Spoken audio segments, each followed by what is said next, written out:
Mbote ndeko na biso Charles Mbuta-Muntu Mbote ndeko oza ministre ya mbulamatari ya ngumba Kinshasa na relation na parlement ozali pe molobeli ya mbulamatari ya ngumba Kinshasa bauti kokwisa etumbu pona bato tuku misato bazalaki na bitumba na mokolo ya suka ya Ramadan ya ma musulman basusu bakatelami liwa bato tuku misato koleka pe basusu bazwi etumbu mosusu yokanisi nini na etumbu wana. Bon, soki ndeko azwi etumbu moyen tosepela ezali te, mais tozali tokanisi ke na makambo oyo elekaki il fallait bel et bien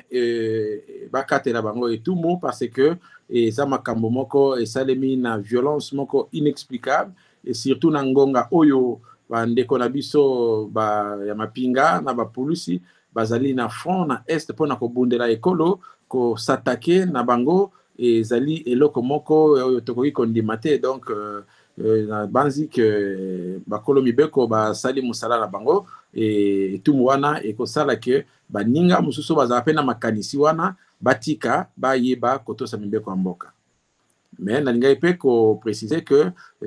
olobeli makambo ya batu bakufaki mais ndeko na biso oyo policier oyo topesaki comme étant akufaki nzambe asali ke akufite azali nde azokaki nde makasi azali na l'hôpital na bandeko mosusu pe oyo bazali na l'hôpital donc tokosambela nzambe abatela ye akufaki te. Kasi yo lobi ke polisi wana akufaki te mena ngambo ya ba musulman ata bazobunda bango nyonso balobi moko na mondimi na bango akufaki na masasi eza ndenge nini? En tout cas rapport tozali nango oyo epesamaki na police mutu moko akufaki na masasi te ba source mosusu pe elobi ke mutu moko akufaki te soki ndeko akufaki ezali makambo ya pasi ezali makambo ya mawa pe tokosepela na liwa ya ndeko te mais jusque là tozali na preuve te ke ndeko akufaki donc toyebi que policier oyo balobaki akufaki te mais tomonaki pe premier ministre na biso mokonzi ya gouvernement na ban ministre mosusu na gouverneur ya ville bakende kotala policier na l'hôpital na bandeko mosusu oyo bazokaki mais oyo wana tomoni nanu te moyen na confirmer ezali te lokola na moni te mais soki mutu akufaki eza toujours pasi ke ndeko akufa mais jusque là tozali na preuve te ke ndeko moko akufaki. Matata pe bitumbani bimaki sima na gouverneur ya Kinshasa komeka kopesa solution na yango kasi ngambo mibale ya bayi ba musulman balobi ezali nde ba politique nde bazali kopelisa moto na sima ya Mukongo po bitumba na bango ezala pe communauté na bango yokana te. Metango babundaki na kanisi te keza na politique atindaki bango babunda et puis politique nini oyo akoki kotinda batu babunda na tango mokonzi ya mboka abengi batu nyonso na union na unité pour que tout soutenir bandeko na biso mapinga donc ceux qui bayebi keza na politique azotinda bango batangi kombo na ye mais na kanisi te keza na politique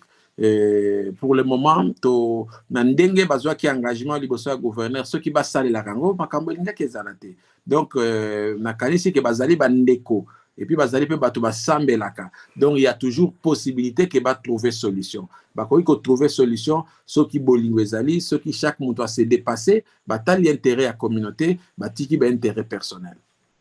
makambo ezalaka na esika bazuzi kasi bangambo mibali wana balobi bango nyonso baza na mikanda to pe na décision mokano ya bazuzi epesi bango raison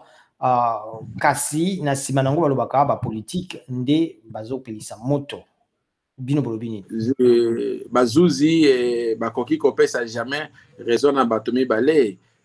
suka ezalaka na moko parce que ezali communauté moko ezala pe na mokonzi moko mais na banzi que justice ekoéclaire makambo wana bazuzi bakoéclaire pe bakolakisa biso mutu moko oyo akoki kokamba communauté wana mais et ceux qui ba désordre ezali na kati ya communauté akoki kosorganize pe soki bamoni ke bandeko wana mibale baza kotia désordre bakoki kotia bango pe mibale pembeni batali ndeko mosusu aza capable ya kogérer communauté wana mais wana ezali responsabilité na biso te ezali musala na biso te tokosepela kaka bandeko bazala na kimia tozali kolancer appel na bandeko na biso bazala na kimia de sorte que ba sangana ba zalana mokambi moko justice pe ekoyede biso na koéclairer situation wana ministre na biso ya sika pe ya national ya intérieur azali wana pe mpona kogérer badossier ya asbel akopesa biso pe baorientation mpona koyeba me nakanisi ke na mobulu outi koleka awa dossier wana il est important que résoudre yango très rapidement bapesa biso les vrais interlocuteurs parce que ce qui vrai interlocuteur ezali mutu moko aza likolo ya mibeko azali te biso tokosapplike mpona kotosa yango moto akufi te kasi bakateli bato etumbu ya liwa eleki makasi te. Bon, yo moko olobaki na ebandeli ke ndeko na biso moko policier akufaki nzambe azwa lokumu na ndenge akufi te na ntango moto alingi koboma moto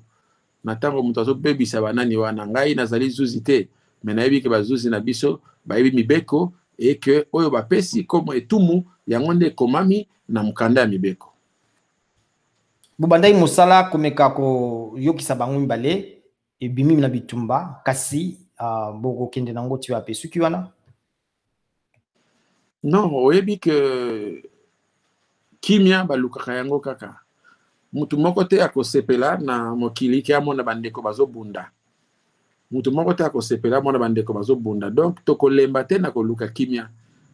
oyo ekodépendre na biso tokosala yango pour ke kimia ezala na kati ya mboka parce que souci na biso ezali ke na kati ya ngomba Kinshasa kimia ezala oyo mpe bandeko oyo edépendre mpe na bakonzi ya likolo bakosala mpe na ndenge na bango pour ke kimia ezala na kati ya mboka bandeko bayokanaki bandeko basengi na gouverneur ya ville bayebisi ye toyokani s'organiser balobi toko fêter ensemble na kimia toko lakisa na face ya monde que fin ya Ramadan ezali feti monene po na biso bayokani groupe moko ekobanda bakofungola donc représentant moko akoya na ba imam na ye bango nyonso baye ensemble le groupe moko esali cérémonie à ouverture mosusu a lobby a prononcé serment ya clôture bayambani na miso ya mokonzi ngomba Kinshasa to sepeli biso nyonso babimi elongo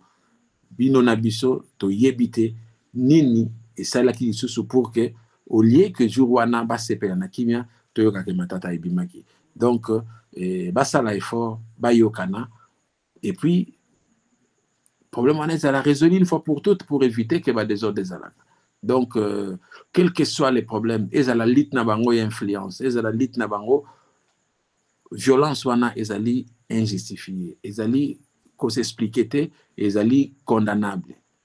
ezala pona biso batozotala ezala pona bandeko na biso ba musulman bango moko pe bazo condamner ba ndeko mususu oyo bazo sala ba acte oyo ezo salir image ya religion.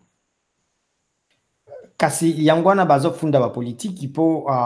ministère ya intérieur ndezalaka na mosala ya kokata makambo tali biyamba na ba association mais solution zopesa mate ekokisi bandi okende na mibu mitano bitumba tupe matata oyo. Bon na kanisi ke na papa Félix Antoine Tshisekedi solution kozwama gouvernement ya sikape ekoti solution kozwama mutu moko azali kola mibeko azali te solution kozwama pe biso nso tokolandango. Matondo mingi ndeko Charles Mbutambutu oza molobeli ya mbulamatari ya Kinshasa pe ministre près ya gouverneur ya Kinshasa na relation na parlement. Merci mingi. Merci ndeko. OK.